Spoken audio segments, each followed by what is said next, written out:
Throughout his life, has Donald Trump shunned equality, diversity, and inclusion? Does he dislike minorities? If you only listen to Democrats and the mass media, the answer probably would be yes. It's been obvious from the very first moment he stepped onto the political stage that Donald Trump is a racist. In the past week, our beloved President of the United States of Rhodesia has done so many racisms, we don't have time to cover them all. We have a president, and I say this without any joy in my heart, who is a racist. But in the next 30 minutes, you are about to hear a different, untold story. You are about to learn about how, throughout his life, Donald Trump has championed the ideas of equality, of diversity, and indeed, inclusion. Trump's lifelong philosophy toward peoples of all backgrounds was captured by Alveda King, a civil rights activist in her own right, and the niece of the slain civil rights activist, Dr. Martin Luther King. Donald Trump won me as a candidate for the presidency with several philosophies, not just positions, not just campaign statements. When he first said, they said, Mr. Trump, what are you going to do about racism? His answer was, we all bleed the same. In other words, we're all human beings. He gets it, of one blood.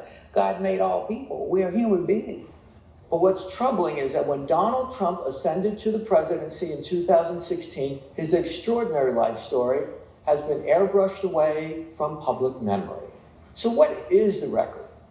We first turn to Donald Trump's life well before he ever considered political office. Donald Trump sued Palm Beach, Florida, when private society clubs barred Jews and African Americans from membership. Ron Kessler, author of The Trump White House, describes Palm Beach's bigotry. The old guard is the WASP contingent, and they have their parties and they have their balls, and they exclude blacks and Jews. Trump then launched a ferocious political campaign against the prejudice in that city. His lawyer, Paul Rampell, sent DVDs to the town council members of Gentleman's Agreement, which is about anti-Semitism, and Guess Who's Coming to Dinner, which is about discrimination against blacks, and implying very strongly to these town council members that they're all bigots. But there's more. When Nelson Mandela, South Africa's anti-apartheid leader, was coming to the United States for his first tour of 8 American cities, the civil rights community couldn't find anyone to provide them with an aircraft. It was 10 days before the trip was to begin. Christine Dolan, a former network producer, was hired as a spokesperson for the Mandela tour. She immediately got on the phone. And who did she call first? Donald Trump. I made one phone call. It was to Donald Trump. He had a plane that he gave us access to. Dolan adds all of the media knew of Trump's generosity. At every single stop, the press knew about it because when they landed in the city and they had the mics at the bottom of the plane, Trump's name was at the end of the tail. She calls out the entire liberal black leadership as hypocrites. The people that were involved who criticized Donald Trump in 2016 and called him a racist, the people that were involved in that tour, Jesse Jackson, Harry Belafonte, Randall Robinson. I mean, people like that were part of it. Joe Lowry down in Atlanta, the King family was involved. The Kennedy clan up in Boston was handling that part of the trip. Mayor Dinkins, because Mandela stayed at Gracie Mansion. The Hollywood Women's Political Caucus was involved in LA. The late Ron Dellums hosted him in his district and actually walked him into the joint session of Congress in Washington, D.C. They all knew. They all knew Trump had given the plane. Then there's the case of Jesse Jackson. In 1999, Reverend Jackson effusively praised Trump as inclusive and thanked him for securing office space for his Rainbow Coalition. I now want to bring forth a friend who has, he is deceptive in that his social style is of such. One can miss his seriousness and his commitment, while the success is beyond argument. When we opened this Wall Street project and we talked about it, he gave us space at 40 Wall Street, which was to make a statement about our having a presence there. A year later, Donald Trump, for a few minutes, challenges and opportunities to embrace the underserved communities. Donald Trump.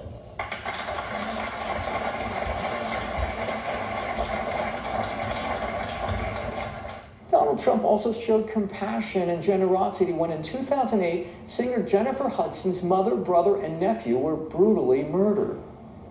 Angela Stanton King, the founder of the nonprofit group called the American King Foundation, recalls how Trump immediately offered a free apartment to Hudson. The Jennifer Hudson story, I'm sure we are all familiar with what happened back in 2008 where her family was tragically murdered. I think that what the president did for Jennifer Hudson was very admirable. No one else stepped up to the plate at the time. And if it was me and I was in that situation, I would want someone to do the same thing. So here it is, we have this guy, this president who everyone is accusing of being this horrible, horrible racist, but people are forgetting what he did in a time of tragedy when he didn't have to do that at all. It turns out before he became president, Donald Trump enjoyed a wide range of personal friendships with many African Americans. Everyone was his friend before he decided to run for president. And that's what I tell people all the time. Open your eyes. You had Little John and the East Side Boys. This is a famous rapper from Atlanta. Then you have to remember the same Donald Trump that ran with Don King and Mike Tyson. And even when Michael Jackson got in trouble, Donald Trump was right there with him. Dr. Elvita King, the niece of the late Dr. Martin Luther King, condemns the same black leadership that now shows hatred toward Trump. Interestingly enough, everybody loved Donald Trump before he became the president of the United States as a Republican. He was great. He was everybody's friend. And then all of a sudden, he's number one enemy to African Americans. It just does not add up. In our next segment, we'll take a look at how Donald Trump, as president, in 3 years, has helped America's black community more than his predecessor, Barack Obama.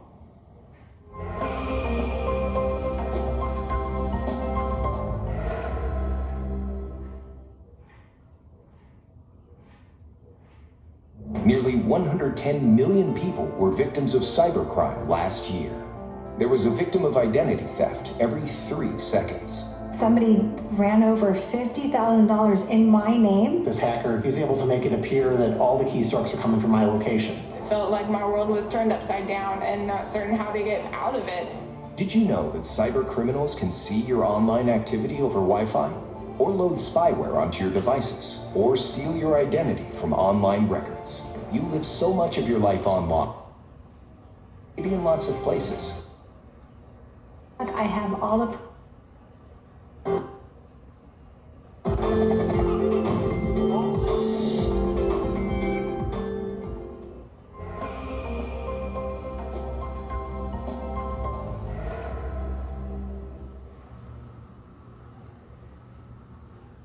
It can be fairly said that this administration, because of President Trump's quiet prodding, has done quite a bit for funding of historically black colleges and universities. The First Step Act, which was a massive first step toward criminal justice reform.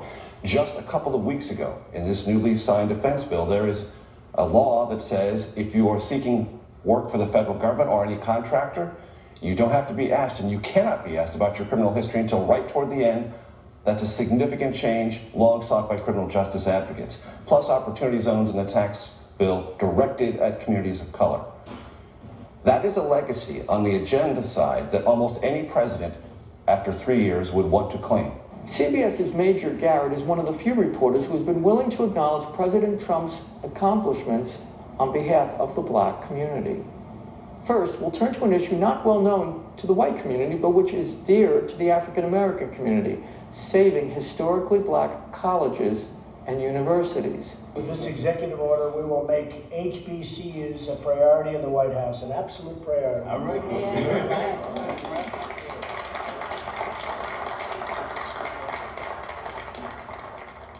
President Trump, in his first month in office, did what President Obama refused to do in his entire 8 years: restored to the White House the federal program supporting historically black colleges and universities.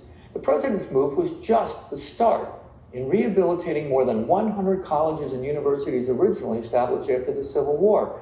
Graduates of historically black colleges and universities include Martin Luther King, Supreme Court Justice Thurgood Marshall, and Spike Lee. Trump also restored more than $250 million to these colleges and universities and made the funding permanent.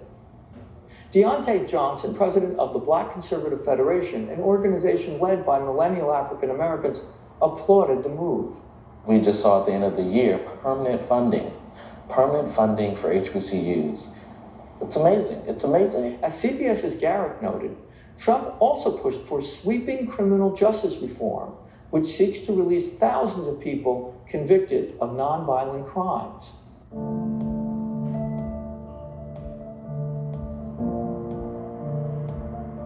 I'm free to hug my family. I'm free to start over. This is the greatest day of my life. My heart is just bursting with gratitude. I want to thank President Donald John Trump. Thank you. I'm Donald Trump, and I approve this message. When he began to move into criminal justice reform and get people out of jail who just didn't need to be there, and help them not only come out of jail, but go into meaningful working conditions, to have jobs. He says, I'll bring all the jobs back. He did it. Then there's the economic revival not underway in all black communities. Here is BET founder Robert Johnson, who supported Hillary Clinton in 2016. I think the economy is doing absolutely great, and it's particularly reaching into populations that heretofore have had very bad problems in terms of jobs, unemployment, and the opportunities that come with full employment. So African American unemployment is at its lowest level. I give President Trump, and I've said this before on Squawk Box, I give President a lot of credit for moving the economy in a positive direction that's benefiting a large number of Americans. Alan Keyes, a former ambassador under President Ronald Reagan, who graduated magna cum laude at Harvard, says Donald Trump has delivered the best economy in his lifetime. He's been doing it in such a way that you have the best situation in the black community that of any president in my lifetime. Sharina Wright, a millennial who lives in Oakland, California, says that the Trump tax bill that created opportunity zones is something that she sees in her own community. First, we'll start with a tax bill that has redirected billions of private investment dollars into our inner cities and urban communities. I actually am in real estate, so I see this firsthand. I also see a lot of people in our community that are actually taking advantage of these opportunities, and they are, seeing great results from that. When I talk to people one-on-one, they're talking about my paycheck. They're talking about I didn't have to work a second job this holiday season. I was actually able to buy everyone Christmas gifts during Christmas time. I was able to actually provide for my family, and we was actually able to take a vacation this year.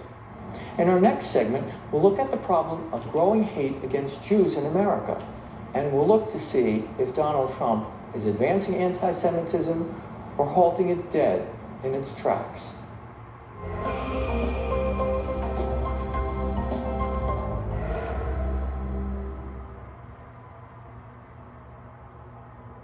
Weekly Briefing is the calm in the storm. And take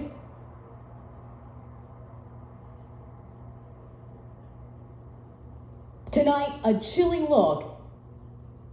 Celebrating Hanukkah inside a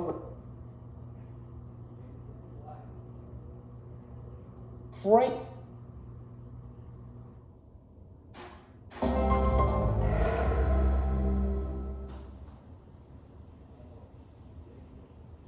Tonight, a chilling look at the moment police say Grafton Thomas, armed with a machete, launched his mission to attack a Jewish congregation celebrating Hanukkah. Jews are afraid to have their kids get on a bus or a train.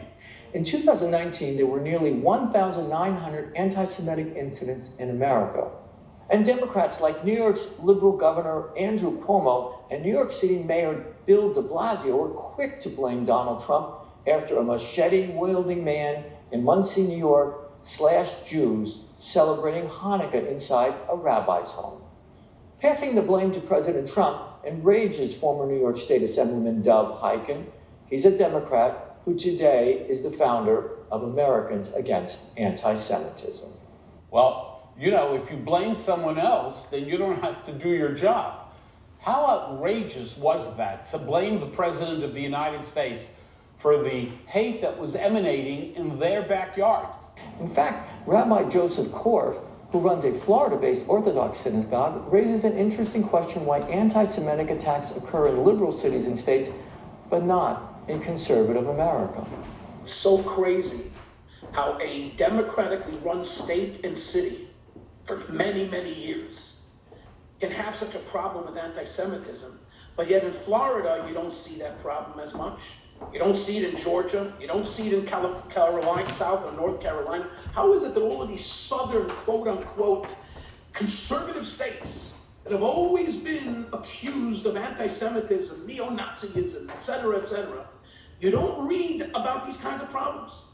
The question now is whether the new wave of anti-Semitism is coming from the Democratic Party itself, a party whose president, Harry Truman, became the first world leader to recognize Israel in 1948. House Democratic leaders condemned freshman Congresswoman Ilhan Omar for a tweet accusing a powerful pro-Israel lobbying group of paying members of Congress to support Israel.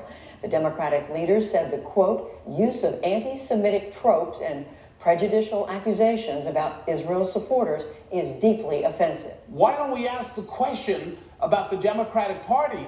That's where you have a problem with anti-Semitism. That's where you have a double standard when it comes to anti-Semitism. Hikind notes that in the December 19th and January 14th Democratic presidential debates that followed the Jersey City and Muncie, New York attacks on Jews, not a single comment was raised by the candidates about the awful violence that were directed against the Jews in those cities. The last two debates of the Democratic Party, 5 hours of debate between the candidates and the Democratic Party. Jersey City happened. Jews were murdered in Jersey City. We had Muncie where Jews were stabbed because they were Jews. During the 5 hours of the last two debates, would you think they would spend 1 minute to ask the candidates about anti-Semitism? Do you think that someone would address the issue of anti-Semitism? Can you imagine if these attacks had happened against the minority community? Could you imagine if some of these attacks had happened against the gay community, the transgender community, or against women in particular? Could you imagine all the questions that would have been asked at these last two Democratic debates? Not one single word about anti-Semitism. But is President Trump a friend of the Jews? In just a few moments, I'll sign an executive order to combat anti-Semitism. He recently signed an executive order to Title VI of the Civil Rights Act, designed to protect Jewish students from anti-Semitic hate acts on college campuses. Jonathan Toobin is the editor-in-chief of the Jewish News Syndicate, which covers Israel and American Jewish issues. In terms of his domestic policy, Trump has actually taken the issue of anti-Semitism far more seriously than his predecessors. Hikind says Trump is the most supportive president for Israel, which is dear to most American Jews.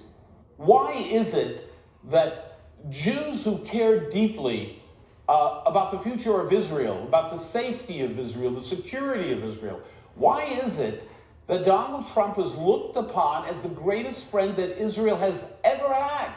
Any president, Republican or Democrat, going back to 1948, the creation of the State of Israel. The people of Israel, on the right, the center, the left, he is a hero to the people of Israel. And as Alveda King, the niece of the late Dr. Martin Luther King, observes, Donald Trump's children are Jewish. And he's supposed to be against the Jews, but his children are Jews and his grandchildren are Jews. In the next segment, we will look at the 2020 election and see how it might play out among two traditionally Democratic constituencies, African Americans and Jews.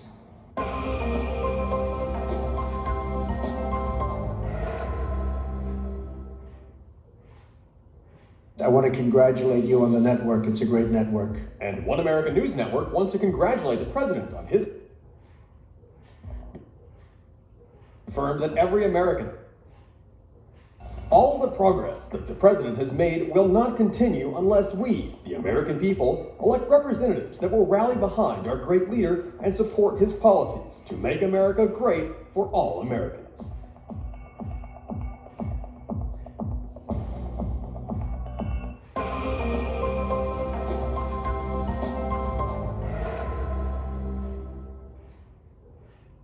Blacks and Jews have been the bedrock of the Democratic Party. But can 2020 be different? Brian Juppé, a polling analyst, says that most polls underestimate support for the president because of what may be considered the stealth vote. Trump supporters appear reluctant to express their views. In terms of showing support for Trump, all we hear about are news stories of someone in a MAGA hat getting spit on, getting beat up, getting shot. And people are afraid to do that. It's become very polarized, and people are reticent to share their political opinions. And he further adds something potentially ominous for Democrats. Polling showing that 30% of Black Americans have a favorable view of Donald Trump. And interestingly, there have been 3 recent polls had Trump's approval rating in the 30s, in the low 30%, and that's incredibly high. And recall that in past elections, Republican candidates averaged about 9% of the African American vote.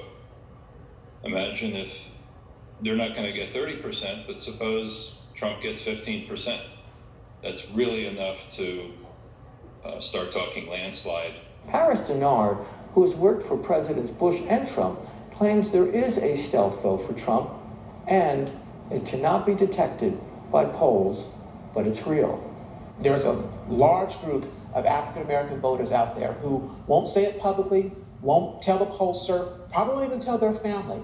But when it comes to when they look at their paycheck and look at their friends, their family, their cousins, their children who have jobs, and the president trying to tackle illegal immigration that has a disproportionate negative effect on the Black community, I think you'll see more and more voting Republican and voting for Donald Trump.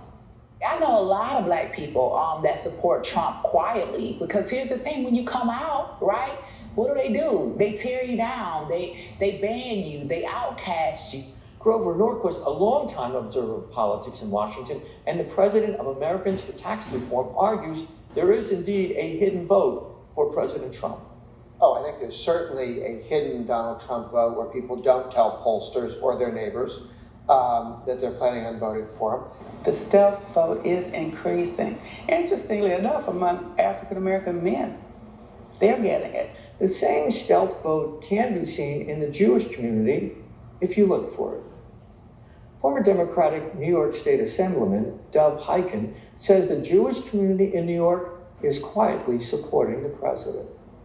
In many of the areas where most of these attacks have happened, Williamsburg, Borough Park, Crown Heights, and so on, these neighborhoods that are under attack, these neighborhoods, the people in those neighborhoods, the Jews in those neighborhoods, they are the greatest fans of the president. They don't blame the president. They think he's the best thing that ever happened to the Jewish community and the best thing that ever happened to this country. They support the president. Rabbi Joseph Korf, an Orthodox rabbi in Florida, says the problem for the Democratic Party is that many of its members now are openly supporting anti-Semitic leaders, such as Nation of Islam leader Louis Farrakhan. Here you have Congress people literally fraternizing with Louis Farrakhan in public. This are politicians. This is, quite frankly, sorry to say, the Democrat Party, the party that I belonged to. Officially, I still belong to it. But I don't know if I want to remain it. I'm still officially a Democrat. Can Donald Trump win again in 2020? Alveda King says she believes, like her uncle, Dr. Martin Luther King, Americans can dream again, but this time because of Donald Trump. The American dream that Martin Luther King Jr. talked about, the American dream that Donald Trump has made great again, is alive. It's alive. We're no longer hopeless. Women are not hopeless. African Americans are not hopeless. Old people like me are not hopeless. And people, human beings in America, we dare to dream again, and we have hope again. And that's what is making America so great. And I thank God for President Donald John Trump. For One American News Investigates, this is Richard Paulo in Washington.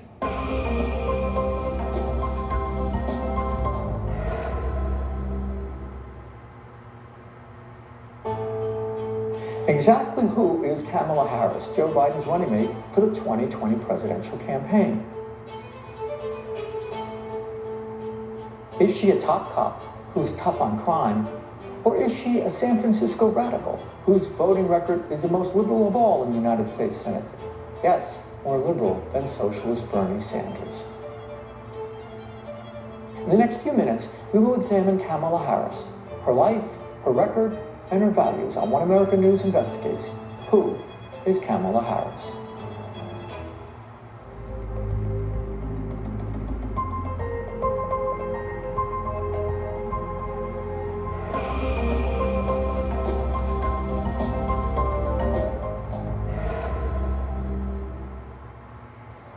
In the short time Kamala Harris has entered the national stage, her supporters have created a mythology about her.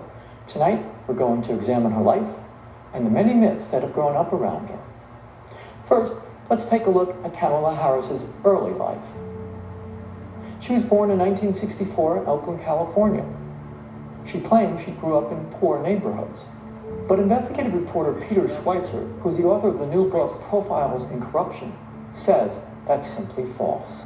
While she tries to paint her picture as one that sort of grew up in a rough neighborhood and experienced what a lot of African Americans experienced in an urban environment, the fact is that her father was a professor at Stanford with tenure. Her mother was a very successful and important researcher into cancer. While she says she grew up in Oakland, she really grew up in a wealthy part of Oakland and actually spent a lot of time going to school in Berkeley, California, which is not what you would consider as sort of a, let's say, an urban, tough environment. So a lot of myth-making there. Harris also is not black.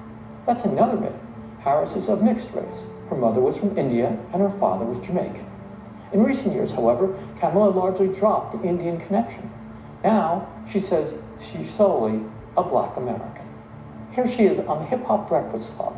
I make the best greens you've ever had. Okay. I have friends who have asked me to make my greens for their Christmas parties. Now, I'm gonna hold you to that. I'm gonna tell you why, because they're gonna turn that into a soundbite, and they're gonna say that's one of them times you're paying the black people, but she's black. No, but I'm black. Yes. And I'm proud of being black. Absolutely. And I was born black, I will die black. Corrine Rankin is a black conservative living in California. Rankin charges that throughout her career, Harris has used identity politics when it benefited her. She remembers a time when Harris ran for San Francisco's district attorney. Then, she said, she was an Afro-Indian. At the time, the emphasis on her Indian roots made sense. San Francisco has 1.5 million Asian voters. This is the thing that worries people. It's because if she's not being honest about who she is, or she's seemingly hiding her roots, that's what makes people not trust her. Again, I remember her in San Francisco back in 2003 when she ran for district attorney, and she was touted as the first quote-unquote Afro-Indian American. So that's how I've always known her to be. Harris's parents met while pursuing graduate degrees. Both were civil rights activists. After she was born, Politico says her parents took Kamala along with them to protests while she was still in a stroller. But all was not well between her parents. In 1972, they divorced. Her father lost a bitter custody battle for Kamala and for her sister, Maya. Today, her father, Donald Harris, has all but disowned Kamala. Mr. Harris cringed when, as a presidential candidate, Kamala said she supported the legalization of marijuana because half her family is from Jamaica. They say you oppose legalizing. That's not true. I know. and look, I joke about it, half joking. Half my family's from Jamaica. Are you kidding me? Her father was furious, saying she had invoked a fraudulent stereotype of Jamaicans. Her dad now calls his daughter's presidential campaign a travesty, and he wishes to categorically disassociate himself from it. Did you also know that Kamala grew up in Canada? Yes, Canada. In 1972, Harris's mother got a teaching job at McGill University in Montreal. From the tender age of 12, Kamala lived in French-speaking Montreal, Canada. She lived there during her most formative years, from middle school to graduation from a Canadian high school. Today, Canadians are proud of Harris's Canadian roots. The Montreal School offers a window into the life of the new Democratic vice presidential candidate. In the late 70s, early 80s, Kamala Harris spent 5 years at Westmount High. In Canada, Harris was considered a political activist. After high school, she attended historically black Howard University in Washington, D.C., and earned a law degree in San Francisco. Buried in her past is that a critical part of her political history is tied to one of California's most notorious politicians, Willie Brown. Brown personally launched a career when he was Speaker of the California State Assembly. He was widely considered the most powerful and the most corrupt politicians in all of the state. In our next segment, we'll take a look at Harris's controversial rise to political power with the help of Brown and his political machine.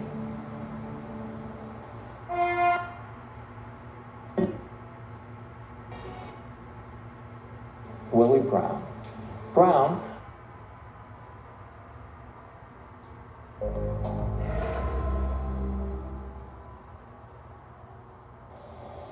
To get a good picture of Kamala Harris, we first have to look at her main benefactor. This was the Speaker of California's State Assembly, Willie Brown. Brown, who is African American, ran one of the most powerful political machines in all of California. He held a seat for 15 long years and was considered the second most powerful politician in California, just behind the governor. As Speaker, Brown wielded unchecked power, especially when it came to crony political appointments. The San Francisco Chronicle ran a lengthy series on Brown's political machine, which it called Willie Brown Incorporated. According to the Chronicle, Brown controlled and each year doled out hundreds of millions of dollars in contracts, land deals, favorable regulatory rulings, and jobs. This is where young Kamala Harris comes in. In the anything goes San Francisco culture, Harris carried on an extramarital affair while Willie Brown was still married. At the time, Harris was 29 years old and Brown was 60. In fact, Brown was 2 years older than Harris's father. Investigative reporter Peter Schweitzer, the author of the new book, Profiles in Corruption, explains how Brown helps her first career move as district attorney in San Francisco. They become an item, and during the time that they are dating, she is introduced to a lot of powerful people in San Francisco. He buys her a BMW 7 Series to drive around San Francisco in. And even when the romantic relationship ends, Willie Brown's married throughout all of this, but even when that romantic relationship ends, they remain close political allies. So when Kamala Harris eventually runs for the San Francisco district attorney position against an incumbent, she is doing so in part to do Willie Brown's bidding, and she's doing so with his very important logistical and financial support. Harmeet Dillon, a top California Republican and a highly regarded civil rights attorney, observed that even as a city employee, Harris seemed to be always dressed in expensive clothing and always had an entourage with her. Always an entourage sweeping into a room, always an advance team, always wearing the most expensive clothes, and always poised for the cameras and for the next elected role. And so she quickly troped from the district attorney job into running for Attorney General of California, again with the powerful political patronage of a machine. She was the favored candidate of the Democratic Party and ran on this, what I would call fake tough on crime record she had built in San Francisco, and parlayed that into Attorney General win, which was the closest race that year. While they were having their very public affair, Brown appointed Harris to the California Unemployment Insurance Appeals Board and to the Medical Assistance Commission. In addition to her regulatory salary, Harris pocketed up to $800,000. Importantly, Harris had no experience in the areas overseen by both commissions. Schweitzer explains. Yes, they're having this affair. She is in her late 20s. She's working for a local county office, and what Willie Brown does is put her on 2 statewide commissions. Steve Cooley ran against Harris when she later ran for the post of Attorney General. He observed that by supporting Harris, Willie Brown was also supporting himself. He, before he was defeated by Kamala Harris, was investigating a major scandal involving public housing and, allegedly, Willie Brown. When she came into office, that case disappeared. Roxanne Beckford Hogue is a Jamaican American, as well as a California conservative who has followed Harris's career. She says adultery is a private matter between Brown, Harris, and his wife. But she also says it becomes a public issue if taxpayer funds are involved. And an adulterous relationship is between the husband, the wife, the mistress, and they're gone. However, when that relationship is used to get a position that is paid with taxpayer money and leads to further political aspirations and offices as a springboard, now I'm interested. Harris also had another very public affair with another man, with TV host Montel Williams. Again, in left-wing California, it raised few eyebrows, but no real public concern. In our next segment, we will look at Harris's political beliefs and her policies. Of ancient.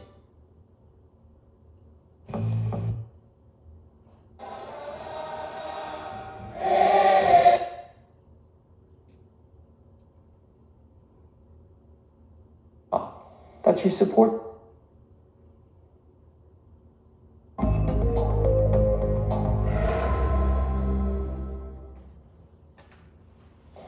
What exactly does Kamala Harris believe?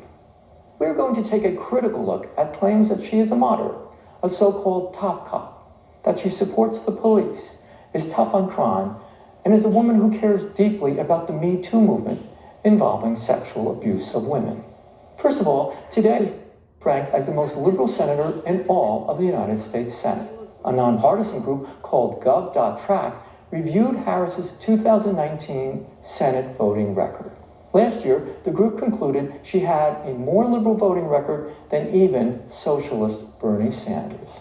Gov.Track ranked her as the most liberal senator in the entire United States Senate, and they found she least often joined in authoring bipartisan bills. People who have closely followed Harris says they are convinced she has few beliefs and charge that she's a political opportunist who bends with the wind. And in this case, it's usually a California left-wing wind. National Review columnist John Funn found her to be a political chameleon. She's an opportunist, political chameleon. She will be tough on crime in one job and soft on crime in another job. I won't say she's a radical. I'll say that she goes with the flow, and if you become politically active and successful in the Bay Area, that flow is very, very on the left side of the stream. Let's look at a few troubling Harris positions that give us an insight into her values and her political beliefs. Last year, the Washington Free Beacon uncovered the uncomfortable fact that as San Francisco District Attorney, Harris arrested more than 1,500 people, mainly people of color, for low-level crimes, such as simple possession of marijuana. Rudy Giuliani, the former New York City mayor and former federal prosecutor, charges she secured a lot of minor convictions against little guns, but rarely prosecuted powerful people or big criminals. The worst kind of a district attorney is what I call a cheap shot artist. She picked on the little people and ran away from the big people. Since she didn't have a particularly good conviction record, she kind of phonied up those records by taking pleas to very little cases. There's nothing about her legal career that jumps out at you as anything other than opportunism. You know, prosecute cases that are easy to get pleas. If the case is a tough case, just water it down to like 2 or 3 years in jail, take the plea, end up with pretty bad record of conviction of real cases, which he had. And then end up with the embarrassment of violent crime having gone up while you're DA. And for me, that's like a complete abject failure as a district attorney. You should be embarrassed with that record. Corinne Rankin, a black conservative who lives in California, agrees. She likes to present herself as this top cop, this top prosecutor, this defender of, our Constitution, defender of our rights. But what she actually is she just picks on the little guy. She doesn't go after the big criminals or the big career criminals and the drug dealers and the people who actually shoot and kill police officers. She comes to their defense and says, I'm not going to seek the death penalty. But she picks on the little guys. She picks on the moms. She picks on the people who are in possession of marijuana, and she prosecutes them to the fullest extent of the law. Meanwhile, the people who are the big felony offenders, she just lets them go. Representative Tulsi Gabbard, then running in the Democratic presidential primary, publicly attacked Harris for her mass arrest record of small criminals. Now, Senator Harris says she's proud of her record as a prosecutor and that she'll be a prosecutor president, but I'm deeply concerned about this record. There are too many examples to cite, but she put over 1,500 people in jail for marijuana violations and then laughed about it when she was asked if she ever smoked marijuana. Then there's Harris's steadfast refusal to defend police and her unwavering opposition to the death penalty. Soon after becoming San Francisco's district attorney, Harris decided to polish her progressive credentials at the expense of a murdered police officer. Harris refused to seek the death penalty for the killing of Officer Isaac Espinoza. He was murdered by a brutal gang member. 2 days before his funeral, she announced she would not seek the death penalty for his killer. Espinoza's widow told CNN years later how Harris's announcement shocked her. I felt like she had just taken something from us. She had just taken justice from us, from Isaac. Did she call you? No, she never called me. I just don't understand how or why she would. You can't even wait till he's buried. You can't even wait to talk to the family. Harris's position was so radical that then Mayor Dianne Feinstein, now its senior U.S. Senator, slammed Harris at Espinoza's funeral. Feinstein, at a memorial for the fallen police officer, declared, "This is not only the definition of tragedy, it's the special circumstance called for by the death penalty law." Feinstein received a standing ovation from San Francisco's police.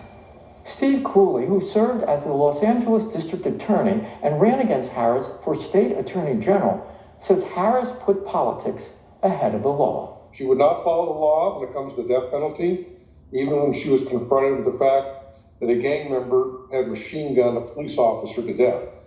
Even before he was in his grave, she announced she would not pursue the death penalty. So to her ideology, or maybe the views of her constituency, are more important than the law and more important than the oath that she took. Then there's Harris's hypocrisy about sexual assault against women. Larry Wallace was one of Harris's top aides. He was at her side constantly when she was Attorney General and later U.S. Senator. It turns out in 2016, while Harris was California's top law enforcement official, the state quietly settled a gender harassment lawsuit filed against Wallace by a fellow staff member. The state found Wallace's acts to be so demeaning, it privately and quietly paid out $400,000 to the woman. The victim said Wallace repeatedly asked her to crawl under his desk to change his printer's paper, so she was exposed to him. Wallace reportedly would bring in other male colleagues to watch the woman under the desk.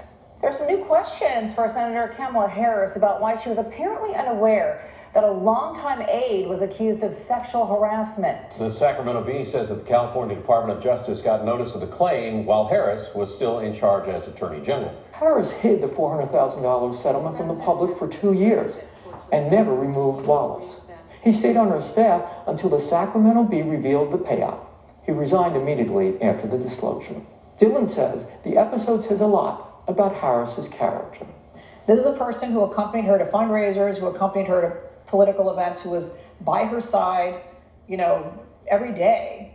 And she, did not dismiss this person until it became publicly reported that this $400,000 settlement had been paid out by the state. So even after the sexual harassment, and obviously if it's a workplace situation that occurred in her office, had occurred and quietly paid off, that person kept his job until it became public. Finally, there's Harris's Lift Up Act. This was her signature legislation when she launched her presidential campaign. She used it to promote the idea of a basic universal income for people earning up to $100,000 a year. Corinne Rankin says this piece of legislation is a classic progressive bill that will do nothing to help the poor.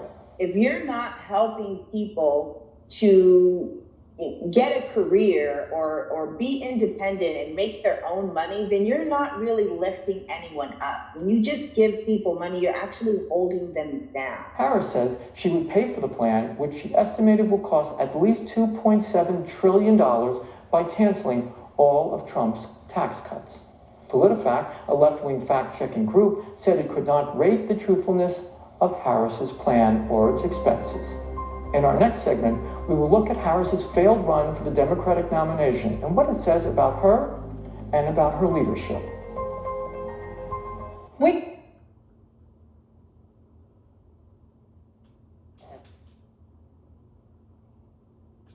In Pacific, only on One American News.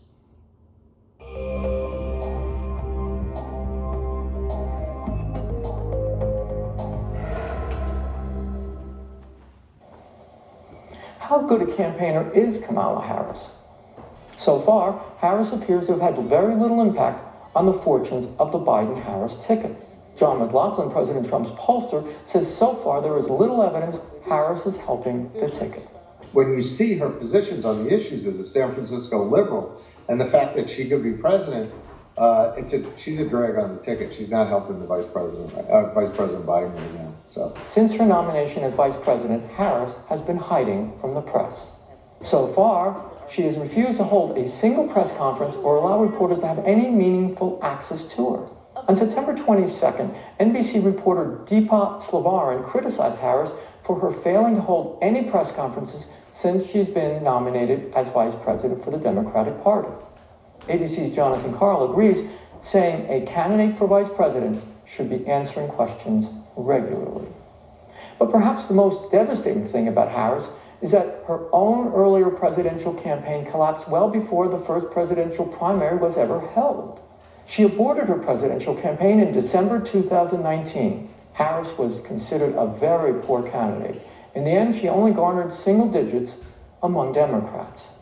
California conservative activist Roxanne Bedford Hose says because California is a one-party state, it does not produce the political figures who know how to compete. That's the beauty of California one-party politics, is that principle isn't really in play. It's really bad for the Democrats. It doesn't get you the best politician, the person who's been forged in the fire, or the person who's scrappy and has the ability to think on their feet. It gets you some good-looking people. Now, let's look at what led to the collapse of Harris's campaign for president. First of all, Harris appointed her sister Maya as her top campaign manager.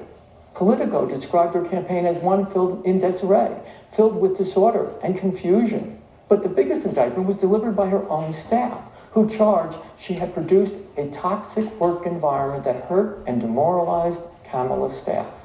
In early November 2019, Kelly Mellenbacher, Harris's director for state operations, blasted the entire campaign and its leadership for the terrible treatment of her staff. The top aide issued a rare public resignation letter that shook the entire campaign to its core. This is my third presidential campaign, and I've never seen an organization treat its staff so poorly, she stated. I no longer have confidence in our campaign or its leadership. Harris's campaign never really recovered and never got out of the single digits. In December 2019, Kamala Harris suspended her campaign. She never competed in a single Democratic Party or caucus. Rudy Giuliani, who himself ran a presidential campaign in 2008, said her collapse didn't surprise him. I mean, she apparently has no management skills at all. Plus, every place she goes, people write things like that about her. She's not a nice person. I don't know who's going to work for her. So is Harris helping the Biden ticket? She may have hurt the campaign when it was discovered Harris urged her own aides to give money to jailed Minnesota rioters. In a tweet, Senator Tom Cotton condemned her for giving money to the Minnesota Freedom Fund that provided bail to the rioters. Giuliani, a former federal prosecutor and New York City mayor, condemns Harris for asking her staff to seek bail money for the rioters. He says this request to bail out the rioters goes back to Harris's earliest days as San Francisco district attorney, when she refused to recommend the death penalty for a cop killer. That's anti-death penalty. Obviously was not an application of her duty as a district attorney or her strong feelings about cop killing, which she kind of demonstrated with the support she's recently given, including her staff members raising money for Black Lives Matter criminals who were arrested for rioting. After 2 Los Angeles sheriff deputies were recently shot in Harris's home state of California, it's revealing that she declined to visit them at the hospital. But Harris did go to Kenosha, Wisconsin to visit Jacob Blake, who was shot by police officers after struggling with them and reaching into his car for a knife. While in Kenosha, Harris further decided not to visit Blake's victim, a woman who sought a court order to protect herself from the man. The public will be able to get a closer look at Harris's criminal justice ideas when, as a member of the Senate Judiciary Committee, she questioned Supreme Court nominee Amy Barrett to the bench. During the Kavanaugh confirmation hearings, the consensus was Harris was aggressive but a complete failure. Pollster John McLaughlin says there is now proof Harris is having a minimal effect on the presidential race. He says President Trump appears to be winning twice as many black voters as he did in 2016. Now, what the Democrats are really afraid of is they're losing African-American support because the president is running probably about someplace between 12 and 15%, maybe even as high as 20% in some of these states.